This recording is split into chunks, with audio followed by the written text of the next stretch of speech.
I wanted to just joke and say, from your mouth to God's ears, because you already have 7 million ounces of gold and 3 billion pounds of copper, and you're saying, well, I don't think we really found it yet. I'm going, please, God, find it. But so let me ask a couple of questions, because since we last spoke, if you don't mind, the first is more for you, and then I have a question for Pablo. You talk about a market reaction. You know that the markets in general still stink in the junior market. Yep. And traded great volume, we traded higher and all. Be really candid. What's the difference of, or what type of people may be seeing you, what they're saying, who's coming to you at this point, than 6 or 12 months ago when we were speaking? Well, as I said in the past, the institutional interest around our story has increased every time we do an offering. We add at least one major multi-billion-dollar institution, and the last offering in December was no different. I think that clearly the market volatility we're seeing right now is something that is derived from more retail short-term trading, at least in the junior space. And I think we talked about that last week on one of your podcasts.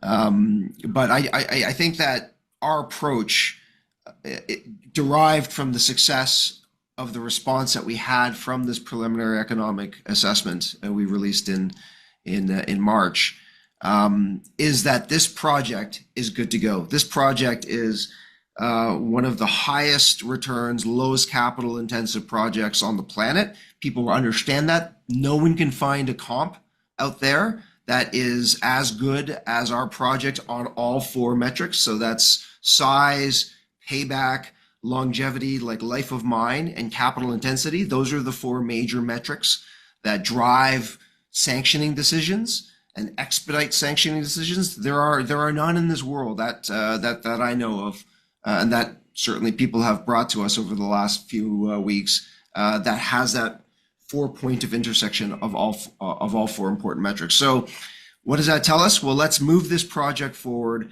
as quickly as possible. Let's take advantage of this political environment that we have in Canada, which is similar to the political environment that you see in the US, which is this is the time to appreciate the fact that natural resources are the absolute bloodline for a country, especially for Canada, the one that's defined multiple decades and centuries through extraction of these critical metals, right? That is the political environment we see today in Canada. We're seeing expedited projects in British Columbia, 5 of which have been announced over the last 1.5 months, and we truly expect to be part of the next round of expedited announcements. If you look at the map in British Columbia around critical projects, critical metals projects, as defined by MABC, which is what the province and the feds rely on,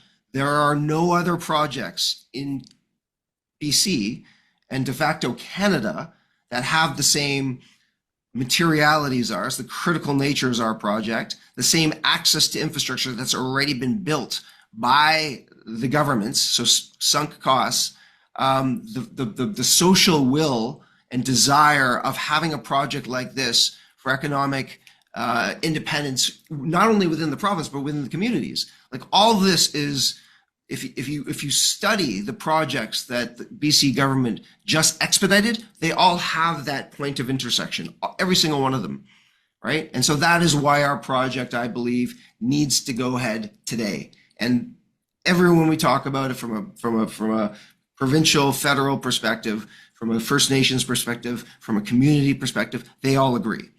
So that's one of the streams that we're going to follow, and that will take some creative thinking on how to do that in a way that instills confidence in the market and identifies potential partners early. So more to come on that.